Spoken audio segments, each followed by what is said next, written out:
Hey guys, कैसे हो आप लोग। हरे कृष्णा। जो ये जो चैनल है मेरा ब्लॉगिंग चैनल है। मैं सोच रहा था ब्लॉगिंग के साथ साथ आप लोगों को कुछ इन्फॉर्मेशन भी देता हूँ। अगर आप मान लो कॉलेज पास आउट हो, बीटेक कंप्लीट किए हो, फोर्थ ईयर है या डिप्लोमा भी कंप्लीट कर चुके हो, तो आपको जॉब नहीं मिल रहा है, आपका कॉलेज में कैंपसिंग भी नहीं हो रहा है, तो कोई बात नहीं है, वीडियो अंत तक देखो तो आपको कुछ इन्फॉर्मेशन तो मिल जाएगा। तो पहली स्टार्टिंग में अगर आप छोटी छोटी कंपनी में घुस जाओगे तो आगे आपको सडनली आपको कुछ सैलरी मिल जाएगा। आगे जाके आप वो इन्फॉर्मेशन मतलब इन कुछ इन्फॉर्मेशन आगे आपको मिल नहीं रहा है, आप कुछ अपने करियर को आगे बढ़ा नहीं पाओगे। मतलब छोटी कंपनी में पहले आप जॉब करोगे तो ऐसा नहीं है आप आगे जाके अच्छी कंपनी में जा नहीं सकते। छोटे कंपनी में जाओगे तो कुछ दिन के बाद आपका एक्सपीरियंस हो जाएगा, धीरे धीरे एक्सपीरियंस बढ़ाते बढ़ाते आपको एक टाइम में बड़ी कंपनी में मिल सकता है, क्योंकि आपको आगे जाके अपना स्किल सेट ग्रो करना है।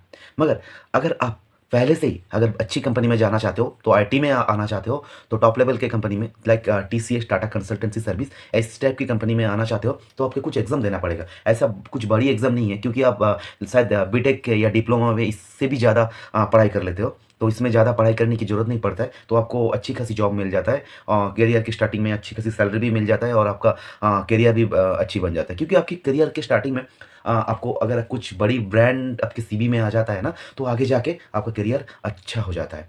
तो मैंने इस वीडियो में यही बताने के लिए कोशिश किया है, तो आप कैसे अच्छी कंपनी में जा सकते हो, मतलब टीसीएस में जा सकते हो। तो टीसीएस का एनक्यूटी एग्जाम कैसे कंडक्ट होता है, आप कैसे क्लियर करोगे, तो उसके बेसिस में क्या क्या नौकरी मिलता है, मैं इस वीडियो में बता दिया है। तो आगे जाके आप देखिए, स्किप मत कीजिए।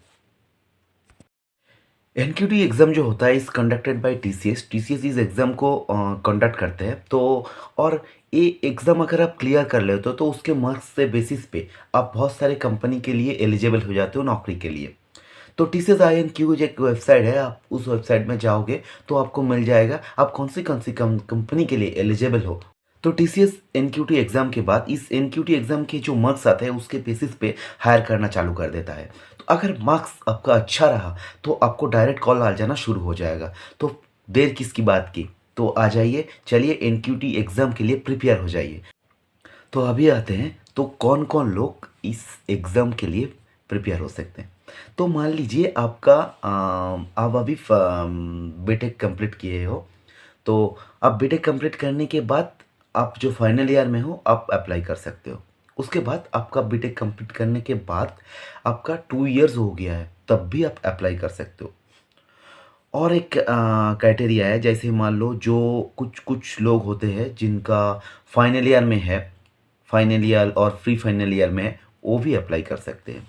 तो कोई भी बस बीटेक नहीं, आप कोई भी ग्रेजुएट हो, लाइक मैथ्स में हो, बायोलॉजी में हो, केमिस्ट्री में हो, फिजिक्स में हो, तो उसके तो दोस्तों तो दोस्तों आप भी, आपका क्वेरी है जो आप एग्ज़ाम कैसे दोगे। तो एग्ज़ाम देने के लिए तो आपको सेंटर में आना पड़ेगा। टीसीएस उसका जो कुछ सेंटर होगा, टीसीएस ऑफिस में कॉन्टैक्ट करता है या कुछ भी, आपको मेल पे शायद मिल भी जाएगा। क्योंकि 2020 कोरोना के टाइम पे, उस टाइम पे आप ऑनलाइन दे सकते थे, मगर इस बार आप ऑनलाइन दे नहीं पाओगे, क्योंकि आपको सेंटर में आके अभी और एक इन्फॉर्मेशन, मान लो आप बीटेक होल्डर हो, बीटेक हो तो उन लोगों के लिए दो एग्ज़ाम कंडक्ट होता है, निंजा होता है और डिजिटल होता है। अगर निंजा निंजा अगर कंप्लीट कर लेते हो तो निंजा के बाद आपको 3.5 तक एलपीए तक मिल जाएगा।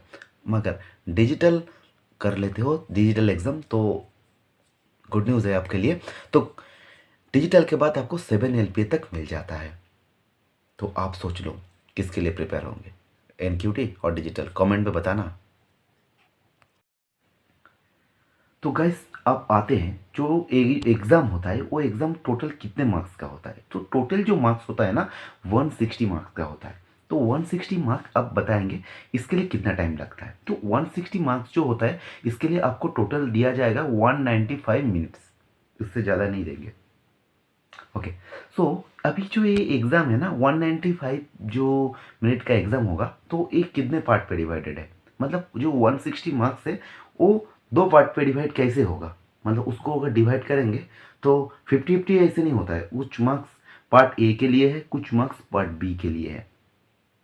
तो पार्ट ए जो होता है, पार्ट ए में आपका न्यूमेरिकल एबिलिटी कुछ होता है, उसका वर्बल एबिलिटी भी होता है और रीजनिंग एबिलिटी रहता है।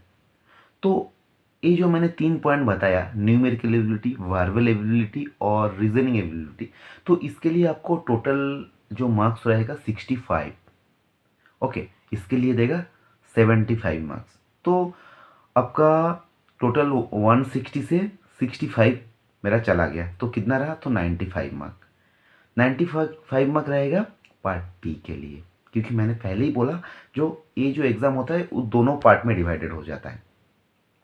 अभी दोनों पार्ट में से पार्ट बी में एडवांस क्वांटिटिव एबिलिटी रहेगा और एडवांस रीजनिंग एबिलिटी रहेगा, एडवांस कोडिंग भी रहेगा। ओके, इसके लिए रहेगा टोटल मार्क्स, क्योंकि एडवांस कोडिंग रहेगा इसीलिए क्योंकि ये डिजिटल होता है, तो आपको अगर क्वालिटी ज़्यादा चाहिए ना तो आपको ज़्यादा गुड डालना पड़ता है, वैसे ही है। तो ये इसमें थोड़ा मैंने पहले ही बता दिया, इसका एल पी ए ज़्यादा, तो 7 एल पी ए तक आपको पैकेज मिल जाएगा। तो इसके लिए थोड़ा इसका मार्क्स भी ज़्यादा है और क्वेश्चन भी ज़्यादा मिलता है। ओके, कोशिश तो मैं कर रहा हूँ आप लोगों को समझाने के लिए।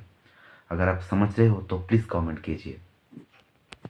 तो गाइस आप लोगों को पता चल गया होगा तो ये एग्ज़ाम कैसे कंडक्ट होता है और इसका टॉपिक क्या क्या रहता है। तो मैंने वीडियो बहुत बड़ा हो रहा है तो इसीलिए मैं वीडियो को यहीं पे ख़त्म कर रहा हूँ। अगर आपको आगे जानना है पार्ट ए पार्ट बी इसका क्वेश्चन कैसे रहता है तो एक नेक्स्ट वीडियो बनाएंगे, क्योंकि वीडियो काफ़ी बड़ा हो रहा है। तो मैं इसलिए वीडियो को क्लोज़ कर रहा हूँ और आगे जाके मैं व्लॉग के साथ-साथ कुछ आप लोगों को जॉब रिलेटेड ऐसे, तो आगे आप कौन सी कंपनी में आ सकते हो, क्योंकि मैं गवर्नमेंट एग्ज़ाम के लिए नहीं बताऊँगा, मैं प्राइवेट एक सेक्टर के लिए बताऊँगा।